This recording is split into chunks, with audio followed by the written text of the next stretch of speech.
Well, Mom, you said it would happen. And Margot, I apologize to you, little baby girl. The idea you're subject to hearing a President of the United States have to deliver a policy speech is as bad as all my children have had been put through. Speaking to my children, my son Hunter's with me, and my best friend in the world, my sister Valerie's with me today. And I want them to...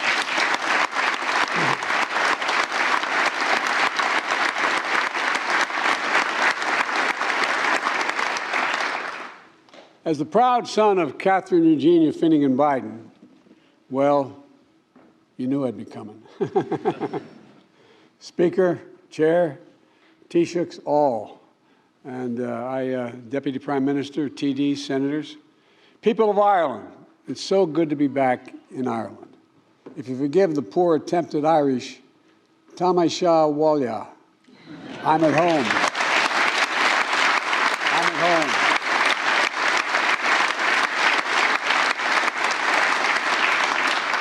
I only wish I could stay longer. But I always have a little bit of Ireland close by, even when I'm in Washington. In the Oval Office, I have the rugby ball signed by the Irish rugby team, the ball the team played when they beat the All Blacks in Dublin in 2021.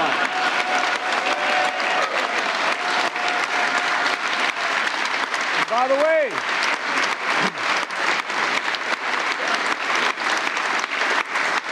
my cousin, one of Ireland's greatest rugby stars, Rob Kearney, brought it to D.C. on St. Patrick's Day in 2022 to give me. And I didn't play rugby except when I was out of law school, and I didn't play it very well. We played in a rugby club, but I did play American football and a few other sports, but I realized that, you guys are all nuts. But the interesting thing is, I'd rather have my children playing rugby now for health reasons than I would have them playing football. Fewer people get hurt playing rugby, and you have no equipment. You have 280-pound guys like we do, and you just don't hit each other in the head very often. And but anyway, all kidding aside, in 2016, I came to Ireland as vice president, bringing most of my family with me. My sister Valerie, my brother Jimmy, my daughter, and my 5 granddaughters and grandchildren. My granddaughters are crazy about me, I might add, because I talk to them every single day. I send them a note. Together, we explored our family history, visiting the Cooley Peninsula, where the Finnegans' ancestors earned their living on land and in sea, and walking the streets of Ballina, where my great-great-great-grandfather Blewett lived with his family before relocating in 1851, eventually settling in my hometown of Scranton, Pennsylvania. Yesterday, I returned to County Louth, where I toured the Carlingford Castle, likely one of the last glimpses of Ireland my Finnegan ancestors saw as they gazed on their way out in what in those days was referred to as a coffin ship. And they sailed out of Newry in 1850. I wasn't going to say this, but I'll say it anyway. The idea was, I later learned from the Irish Times, they did some little background check, and my good friend Barack Obama, and he is my good friend, his grandfather was a shoemaker like mine, sailed 5 weeks earlier from the same port. The idea they both sailed for a new life and thought their grandchildren, their great-great-grandsons would both be president, I think is really a little bit of Irish malarkey. But it's kind of interesting, isn't it? Tomorrow, I'll also revisit County Mayo and remember the history and hope and the heartbreak my Blewett ancestors must have felt leaving their beloved homeland to begin their new lives in America. I say all this not to wax poetic about bygone days, but because of the story of my family's journey and those who left and those who stayed is emblematic of the stories of so many Irish and American families, not just Irish-American families. And these stories are the very heart of what binds Ireland and America together. They speak to a history defined by our dreams. They speak to a present written by our shared responsibility. And they speak to a future poised for unlimited shared possibilities. So today, I'd like to reflect on the enduring strength of the connections between Ireland and the United States, a partnership for the ages. It begins in our shared history, dating back to the very founding of the United States. The Irish hearts that helped kindle the torch of liberty in my country and fire its revolutionary spirit The Irish blood from decades carried millions more Irishmen across the sea. Most of them arrived a little more than with hope in their hearts and strength in their dreams and beautiful memories of an emerald green isle, a home they would never fully leave behind. I've never met an Irishman in America who doesn't think he will hope he could see Ireland someday. You know, their sweat is soaked with the foundations of communities across the nation, all across America. You can't go anywhere and not find it. By the way, Tip O'Neill, the former Speaker of the House, used to say that he'd have a reception for all the Irish in the Congress, the House and the Senate, and all those who wish they were Irish. And everybody showed up. Look, the journeys of our ancestors expanded our horizons and literally excited our imaginations. They became the untiring backbone of America's progress as a nation, even as they endured discrimination and they were denied opportunity. I'll tell you a story. I was campaigning for president, and I was out in Colorado, and I was with a man whose family had been, he was a former senator, a man whose family had been in the United States since the conquistadors for generations. And there were a whole lot of people standing across a refurbished rail station in eastern Colorado. And there were literally 10,000 people on the other side of the track waiting to hear me speak. And he kept saying, "Now, Joe, remember, these people are not, these are my people. They're Hispanic. They're not used to being taken. You got to show respect and serious." I said, "I understand." And he kept it up. Finally, I turned to him and said, "God's truth, this refurbished train station, okay? It had like linen kind of wallpaper on it. And about every 20 feet, there was a brass plaque that's saying, 'No Irish allowed.'" I said, "I get it. I get it. But it's history that speaks above all to the values that sustain these people throughout their hardships in their lives. Freedom, equality, dignity, family, courage. My mom used to have an expression, she said, "Joey, courage is the greatest virtue of all. For without courage, you can't love with abandon. Without courage, you cannot love with abandon." These are the values that were handed down generation to generation in my family, grafted onto the American character, tended as they transformed an entire nation. Like so many countries around the world, though perhaps more than most, the United States was shaped by Ireland, and that's not hyperbole, that's a fact. And the values we share remain to this day the core of our historic partnership between our people and our governments. As nations, we've known hardship and division, but we've also found solace and sympathy in one another. And just 4 years before we issued our Declaration of Independence, Benjamin Franklin came to the Irish Parliament and declared and described it as, I quote, "disposed to be friends of America," end of quote. In turn, the text of Ireland's 1916 proclamation, displayed mainly in the main foyer of this building, draws on the support of Ireland's exiled children in America, the quote, draws on the support of exiled children in America.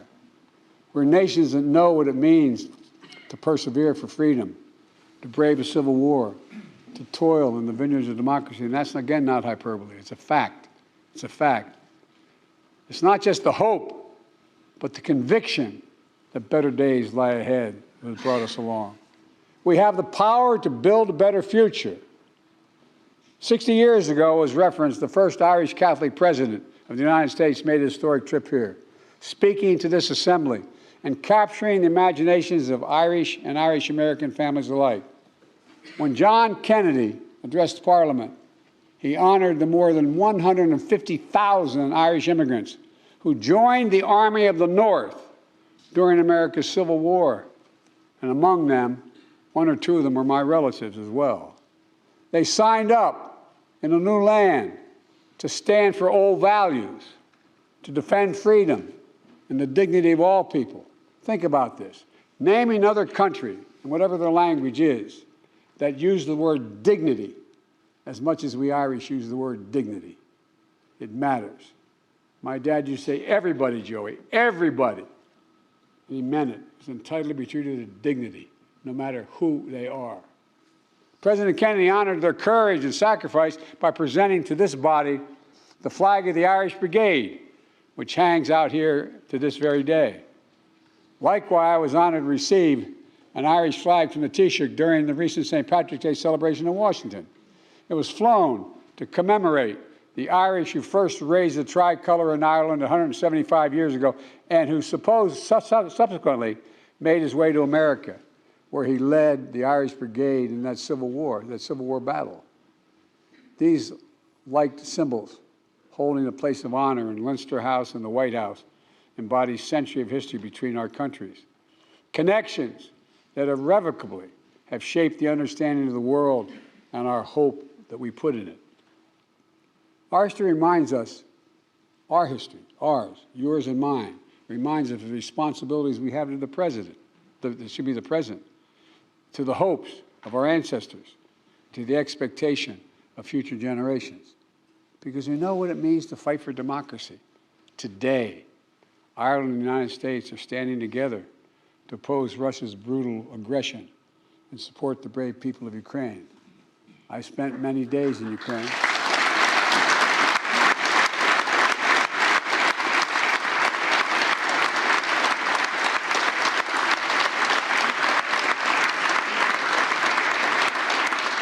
President Kennedy said 60 years ago, and I quote, "Ireland pursues an independent course in foreign policy, but it is not neutral between liberty and tyranny, and it never will be." Thank you for that.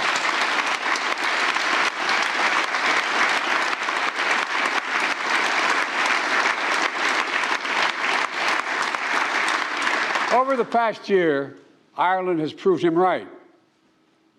As the Speaker said, Ireland has stood proudly with the United States and partners around the world for liberty against tyranny. Ireland has committed more than 170 million euros in non-lethal aid to Ukraine, including vital protective gear, medical equipment, humanitarian support, and aid to minimize the impacts of war on food insecurity and child malnutrition. You don't forget. You have memories that go deep. And as a member of the European Union, Ireland is working together with the United States and other partners to hold Russia accountable for its actions, including through significant sanctions and export controls. I've known Putin for over 25 years. Putin thought the world would look the other way, was confident he would break NATO and the European Union. The unity of Western nations would fracture and fall at the moment of testing. That's what he thought. But he was wrong. He was wrong on every point, on every front. Today, we're more united and more determined than ever to defend the values that make us strong.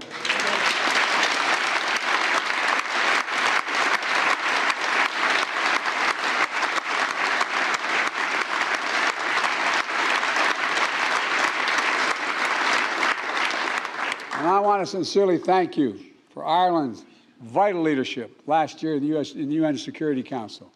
Working together, Ireland and the United States helped change the way the UN sanctions are implemented to ensure they do not hamper humanitarian efforts.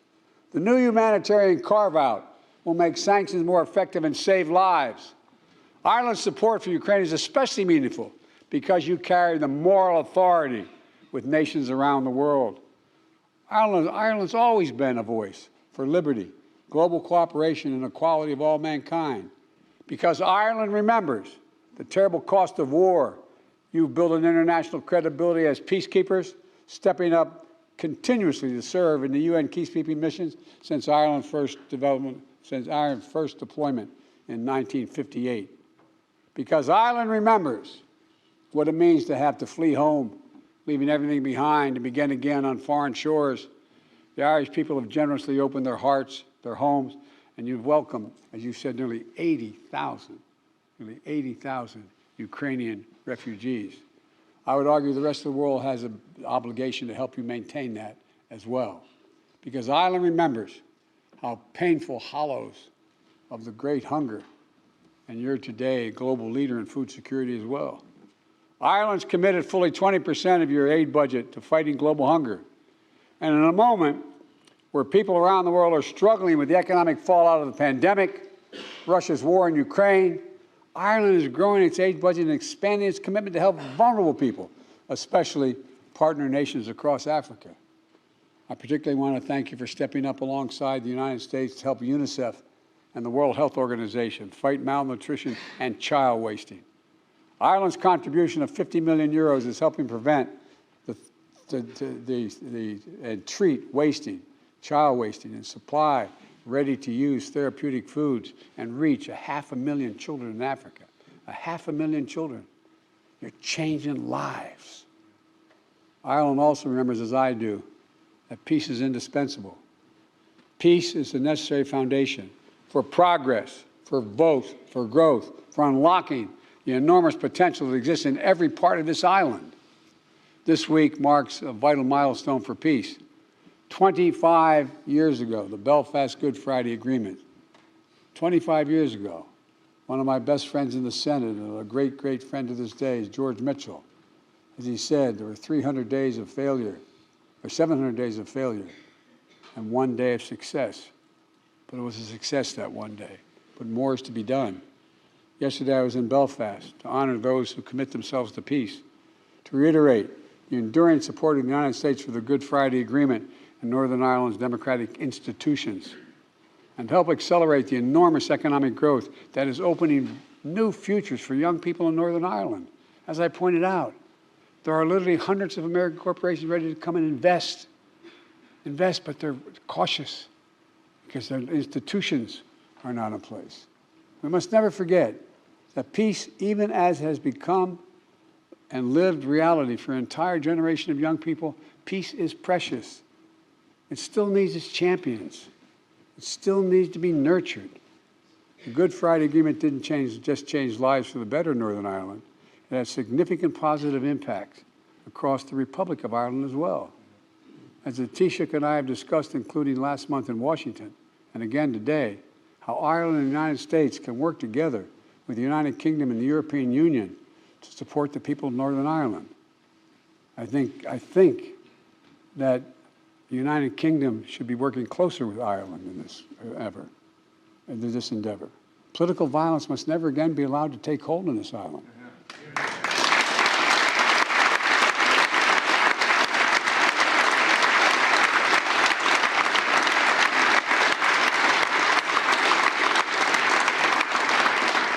Presumption me to say from the United States, but that must be the goal which guides us in all our efforts.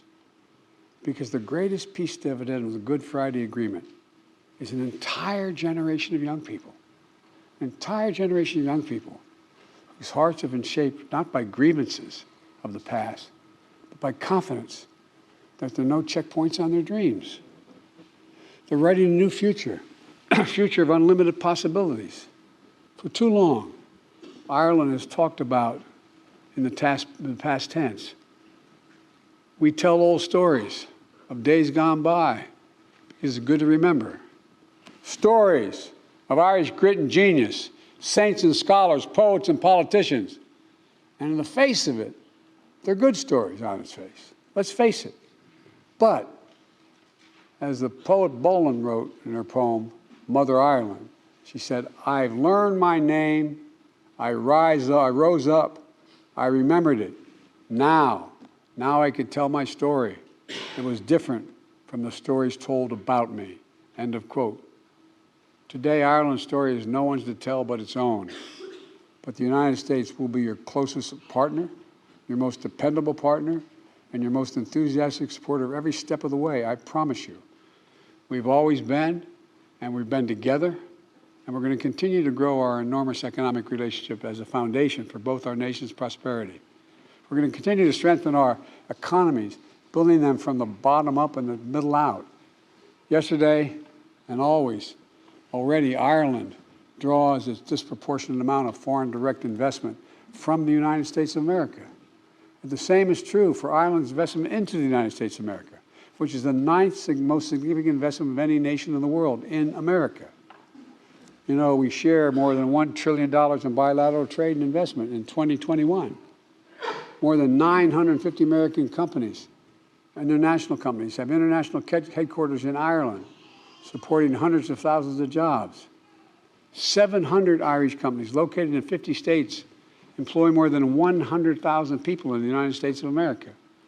And together, Ireland and the United States are building a future of greater economic dignity, one where rights of workers are respected and corporations pay their fair share.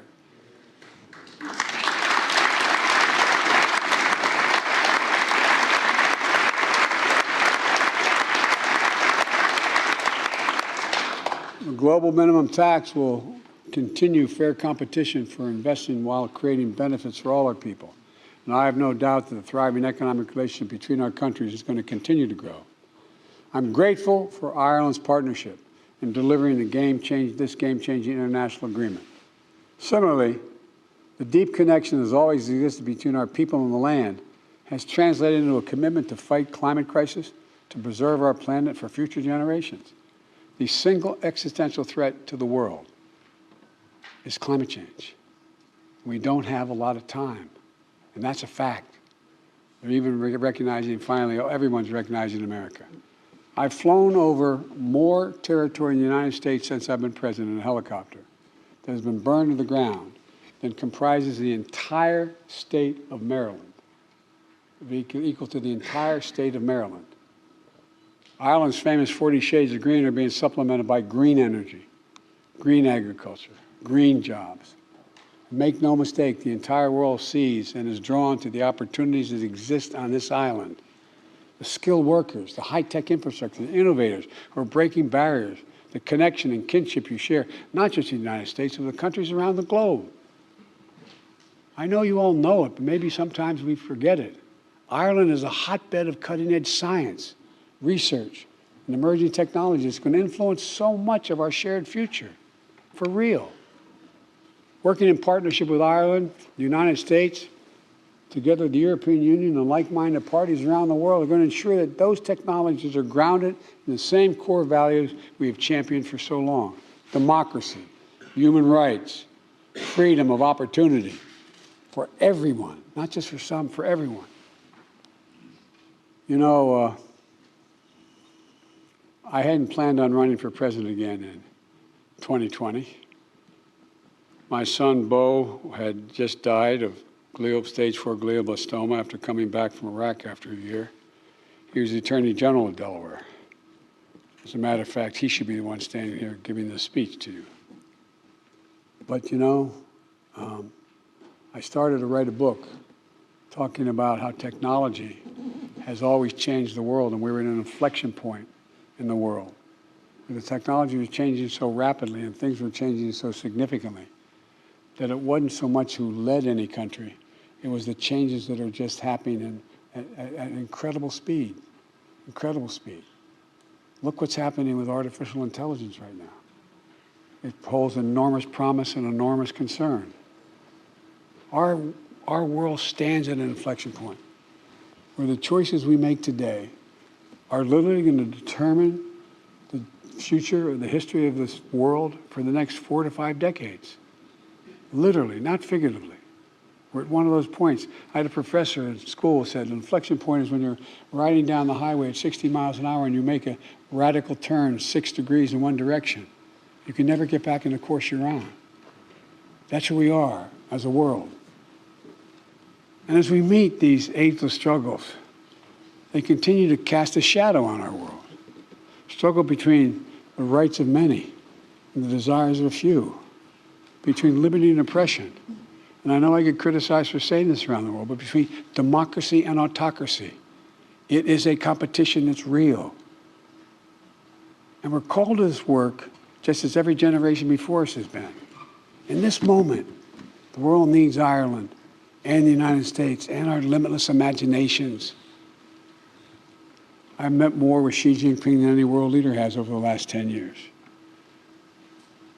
Over 91 hours of just one-on-one conversations, 68 in person. I've traveled 17,000 miles with him through Asia, primarily through China.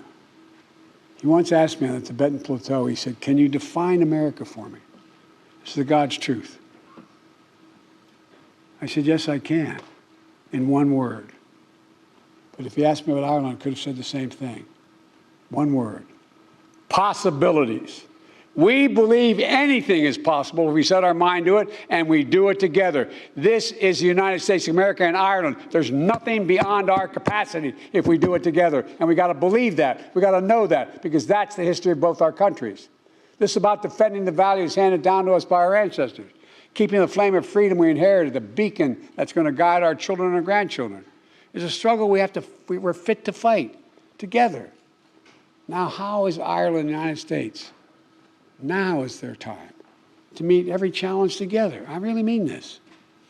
To raise together, to rise up in our joys and our triumphs, to preserve together and persevere through sorrows and setbacks, to dream together over horizons we can't see, and to build together a future that may be, that doesn't exist, a future that can be. You know, as was mentioned, today's Seamus Heaney's birthday. And I was always quoting Irish poetry in the United States Senate over my career. It's a long career, 36 years. And my colleagues always thought I did it because I was Irish. That's not the reason. They're the best poets in the world. That's the reason I did it. And one of the best among them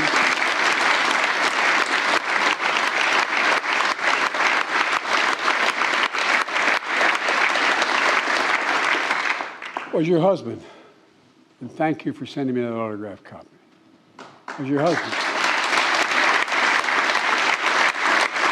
My favorite poem was The Cure at Troy. And it goes, you all know the words. You know it, you just heard it so many times. He wrote, "Don't hope on this side of the grave, but then, once in a lifetime, that longed-for tidal wave of justice can rise up, and hope and history rhyme." It's everything I've been taught. Rise up. We've in the past made hope and history rhyme. So today, ladies and gentlemen, as we celebrate the enduring partnership between our nations, our shared past, our present, let's set our eyes squarely on the future. Let's harness what's best in us, our courage, our creativity, our loyalty, our tenacity, and our loyalty again. Let's once more, for our generation and the generation to come, strive to make hope and history rhyme. Because I've never been more optimistic about the future than I am today. And I'm at the end of my career, not the beginning. The only thing I bring to this career after my aged, as you can see, how old I am, was a little bit of wisdom. I come to the job with more experience than any president in American history. Doesn't make me better or worse, but it gives me few excuses.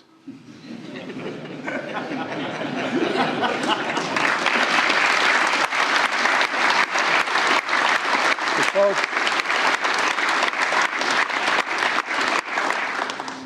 this is one of the great honors of my career, to be here today. And I mean it from the bottom of my heart. You have no idea what my greatest regret, I'm going to sound like a kid, but my mom's not here to hear it. My greatest regret is my grandfather Finnegan, who was an Irish American whose grandfather was Owen Finnegan, who made the effort. And he was a great athlete. I went to Santa Clara University, and he was a newspaper guy on the business side. And I never understood what he meant when he said, "Joey, I worry about you." He'd lean over. I said, "Pop, what do you worry about?" He said, you're too much like that guy who led the revolution instead of the guy who was the prime minister. I said, he said, you got to be less like the military guy. They shot him. And more like De Valera. Well, I've never...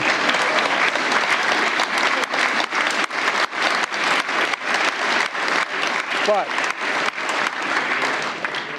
folks, I really mean it. We can do so much. We really we can. And it doesn't even break down on ideology. It breaks down on faith in ourselves, our values.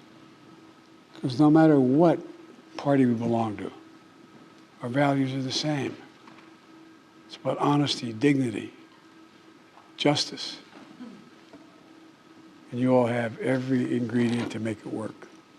It's an honor to be here. Thank you very much.